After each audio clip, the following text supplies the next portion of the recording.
everyone, welcome to Insider Movies, where you learn the movies that everyone thinks that you know in Hollywood, but that you actually don't know and you need to know. So the two movies that we're going to be covering this week are going to be the movie Ex Machina and the movie, oh gosh, I just forgot it, Wall-E. So as you can see, I am still actually really not doing well with my health, so please bear with me as I go through this horrible cycle in my health. For those of you who are new to my channel, so I am disabled and incredibly sick. Just something I work through, and this channel helps me get through it as I share the things that I know. And I'm an insider. I have a lot of insider friends in all areas, so that's why I have things like Insider Nation, Insider Beauty, and Insider Politics. I call it Insider Nation.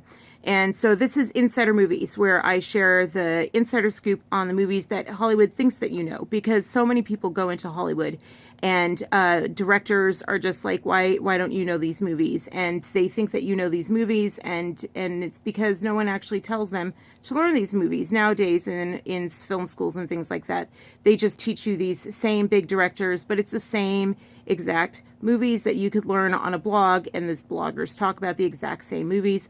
But in reality, the directors and the Hollywood elite actually have a whole different list of movies that they all think they just assume everyone knows. And that's just because they either grew up on it or they all watch it together, but they don't actually publish that stuff. And they reference it in their articles, but they don't actually tell you to watch them. They just tell you to watch Scorsese. So that's what this Insider Movies is all about, is helping you out with the movies that you need to know, not to mention the fact that it gives you amazing movie weekends. It gives you amazing things to watch every single weekend, amazing quality movies that just change your life. So the movies that I've picked for this weekend are going to be movies that actually correlate with what we watched, or not watched, but what we learned online on my Twitter feed this week. So, and they're already on the list, nothing like that, and nothing like super serious or daunting or anything like that. But we can even do 3 movies, because there are 3 movies that go into it, and there are 3 movies that are on the list. But they are basically, and they span the spectrum as far as decades. So, but they're going to go into the entire topic of AI, since AI was a huge thing we discussed on my Twitter feed this week. If you don't know, I'm also a writer, and I write on my Twitter feed quite extensively. If you haven't been there, you got to check it out. Oh my gosh. So, anyway, I basically use my insider knowledge to empower the consumers. That's what I do. So anyway, the 2 or 3 movies that we're going to be doing are Ex Machina, and that's the most recent one. Wall-E is a Disney movie, a cartoon, which when I saw it, I was like, it's prophetic. I was just like, that's prophetic. Like, everyone loved the movie and praised the movie, but it just freaked me out. I was like, it freaked me out like Clockwork Orange did to people when it came out. So, another movie you need to see, but not on our list this week. And then 2001: A Space Odyssey, which I know some people of the younger generation may have a really hard time getting through, but I'm sorry, directors are going to think that you know that. You really should. If you're a film school, you got to know that, because they're going to say HAL and things like that. And if you don't know what HAL is, or if you don't know what the red light is and don't know what that circle in the red light is, you're going to have to see it. You're going to have to know it. So anyway, but that's more of a movie that you just need to see. It was super famous. It super impacted the culture, just the way things are. So anyway, but the movies I was just going to do this week were Ex Machina and Wall-E. We were discussing putting it in 2001: Space Odyssey. Definitely needs to be done. So it's up to you. But I'm going to be discussing at length Ex Machina and Wall-E. So Ex Machina is the more recent film.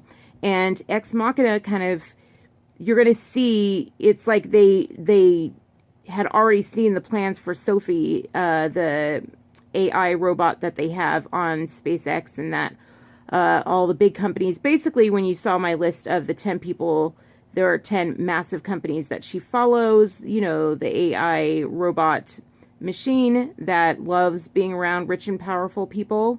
That's when she's happiest, is being in a room of rich and powerful people.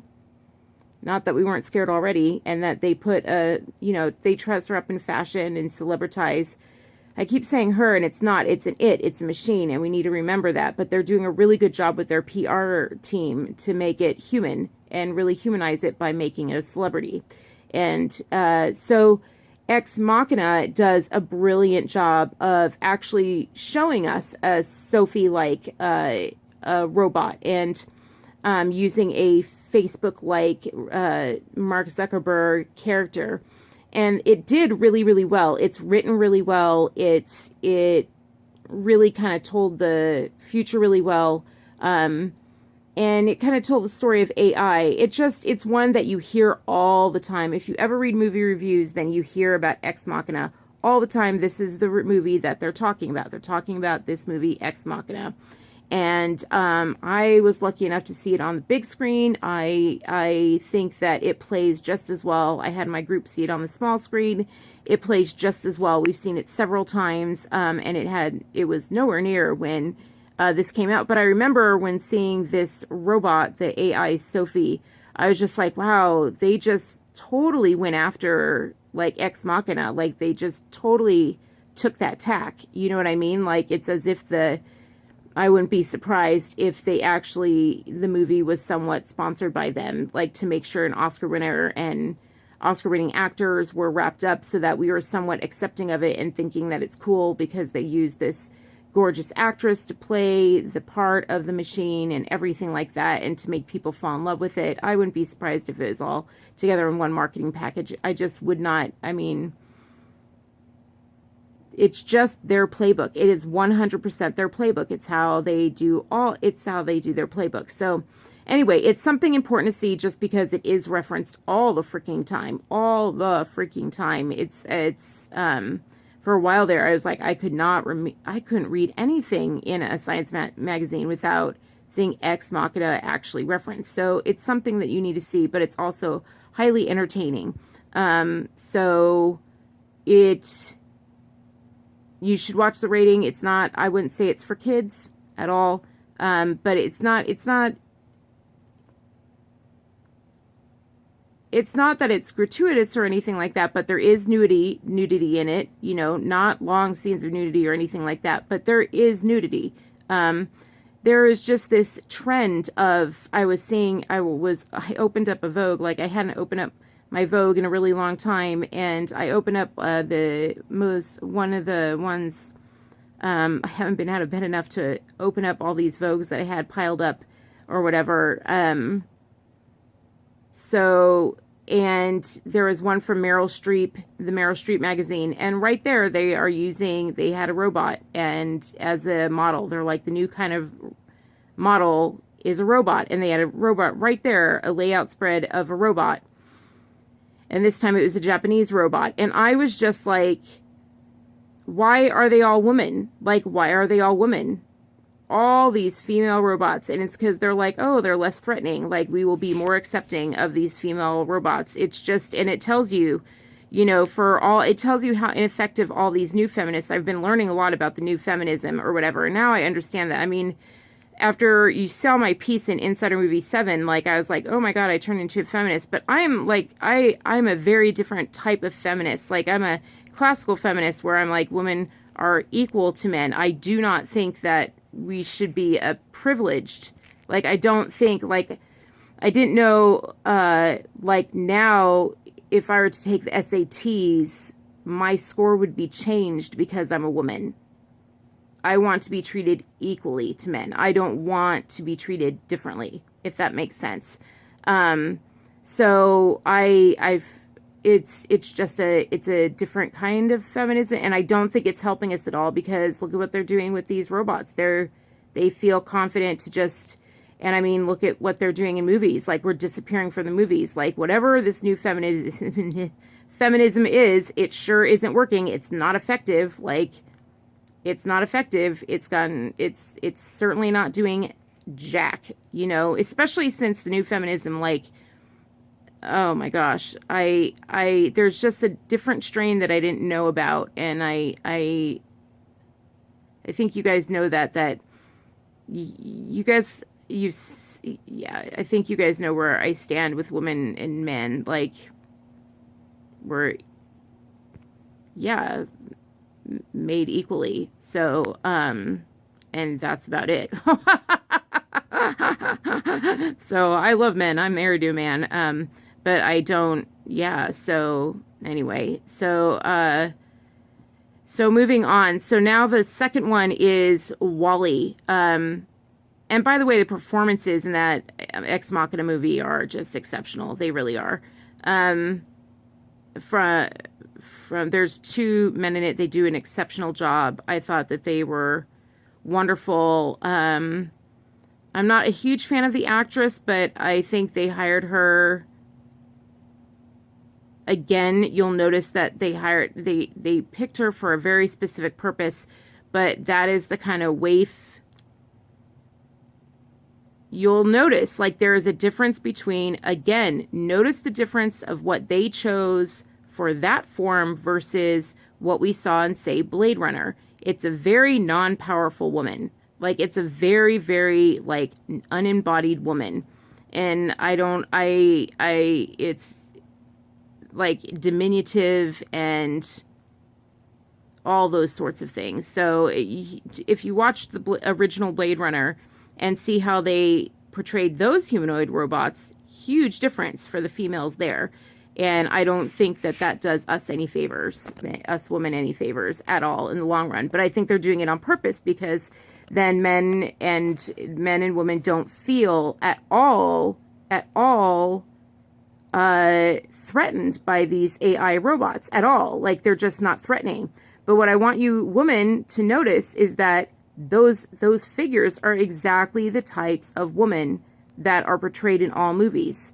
Absolutely non-threatening whatsoever, passive, and I'm just like, is that like absolutely powerless? Like, there's no difference, and that's something to pay attention to. Like, you know, if we really are equal to men, then why are we being, you know, put in the most passive, non-threatening, like we're just a wilting flower? Why is that? Why is that how we're being portrayed as something that can be easily overpowered? That's not, you know, how is that equal in any way? Like, as opposed to, say, Working Girl.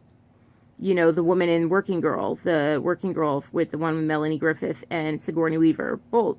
Just Sigourney Weaver. Like, why aren't characters like Sigourney Weaver being portrayed anymore, like we saw in Ghostbusters? Like, those are women who you would never, like, contrast that. Like, the Sigourney Weaver characters and the Melanie Griffith characters, contrast that to what you will see in Ex Machina.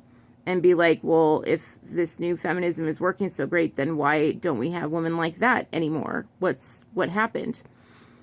Anyway, so let's move on to Wall-E. Wall-E is a Disney cartoon. Well, not cartoon, I guess. It's just it's a Pixar movie.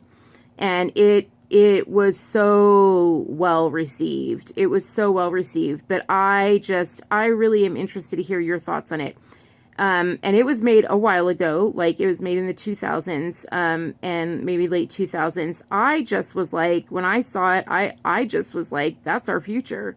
And now with everything happening on Facebook and everything happening, it's what it is it's so cute, and you guys will love it. It's like a cute little love story between robots. It's not AI or anything like that at all. It's just, it's not that at all. That's not what it's about. Like, you're like, oh God, it's a robot. No. It's us on a planet after we've, like, destroyed it or whatever, and we're out in space. But it's how we're living. Like, it's how we're living on that spaceship. Like, it's what humanity has become on that spaceship, that I was like, dear God, that's us. And I think that when I say, like, a fully automated world is their goal, in what ways are we not being made? In what ways are we not being made to be what those humans are on that ship? Like, just watch that movie and be like, you know. And also movies like Wall-E are definitely the things that scared us into rushing onto online. So it's a very interesting movie. I'm curious to see, like, I just was like, oh, for me, I walked out terrified. but my husband was like, why is it a great movie? No one else took it that way. But just with the way humans were. And of course they wake up and they they come back to life. But I'd be interested to see what you think. Like, the humans are overweight and they are sitting on kind of like floating lawn chairs, and they are interacting socially online, but they are not interacting one-on-one in person. They could be right next to each other, but they don't even notice it because they're just staring at their screens. They're fed through big slurpy gulps, like in just these big shakes. That's their daily meal. And at the time I lived in California, and people lived on like 64 ounce, 84 ounce Slurpees and big gulps. And that's all up and down California, because at the time I traveled 2,200 miles a week. And that's in every single gas station and bus stop or whatever. There is these huge, massive machines with like huge big gulps of 64 ounce, and you'll see every single Californian with one of those massive big gulps. It cracked me up when New York did that limit of like what sodas can be, and I was just like, California ain't even that.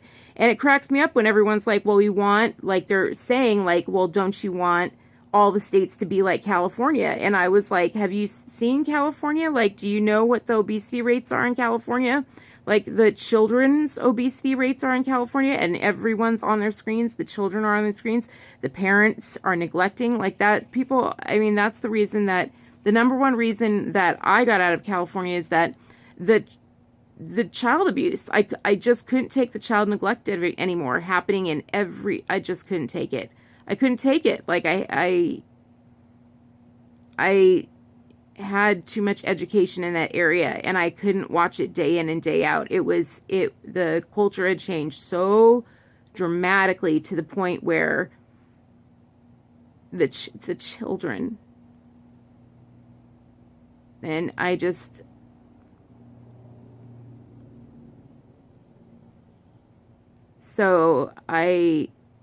Wall-E was just like, oh, that's prophetic to me.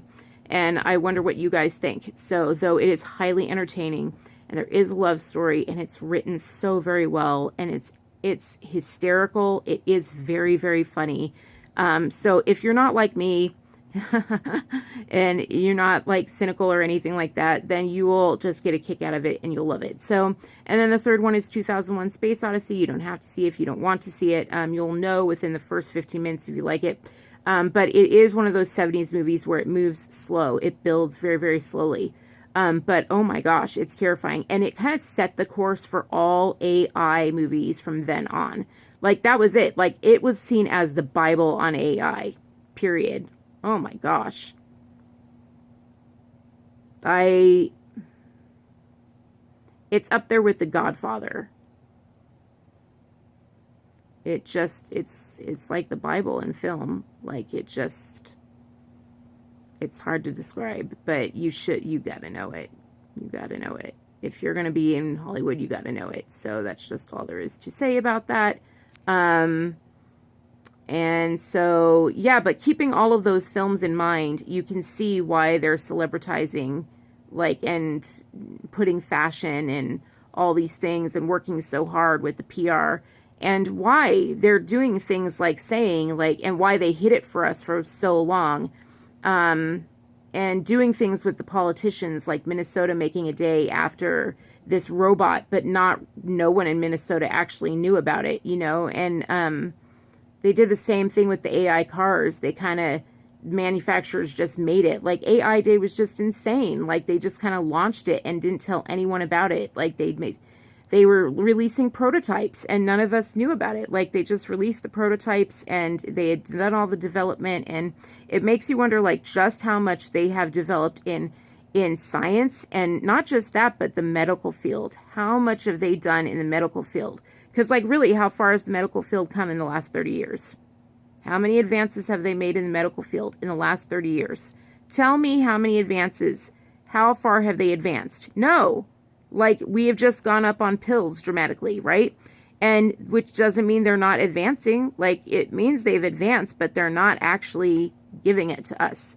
And we're finding that out. Like, I released those actual advertisements to you of, like, Microsoft saying, hey, we have technicians. Like, you have to search for it, you have to find it, but Microsoft was like, hey, you know, we have AI techs 30-year veterans of AI. And I'm just like, 30 years. Like, they've had this technology, you know, from 30 years, probably from infancy, but did they tell us about that? No. So there's this whole privatized world where just the billionaires are getting, the billionaires are getting it, but we, the people in the free market, are not getting it. And yeah, it's something to just be aware of and start thinking about, and knowing is half the battle. And as long as we know, that's everything. But you guys are going to really enjoy these movies, especially Ex Machina, highly entertaining, especially Wall-E, highly entertaining. My group and I have not watched 2001 Space Odyssey yet. Gosh, we haven't even watched Wall-E yet. That's going to be fantastic. So we will watch both of those with you this weekend. That will be wonderful, and I'm so glad I was able to do this with you. And now I'm going to go conk out and go to bed, and I'm so grateful that you guys have stuck with me all of this time. And I do ask that you donate to the Dollar Server Fund for preserving our history and save history. I'll leave the link up here on how to save our history. Please donate to that, just $1 to save history. And thank you guys so very much for sticking with me through thick and thin, through my health's up and downs, and through all this research and discovery of all these things we're discovering together. It's a fascinating world out there. It really, really is. And I don't know, we're all becoming these researchers together. I started out as this like researcher of beauty. Like, I was this beauty like little researcher. That's what I was really good at. And then it's just morphed into this thing of all these other things I've learned about, and it's fun to take the ride with you guys. So I love you, and I will see you around the bend. Have a great weekend and enjoy the movies. Bye. I'll give it 20 seconds. I'll give it 20 seconds so that you can have some links. Have a great weekend.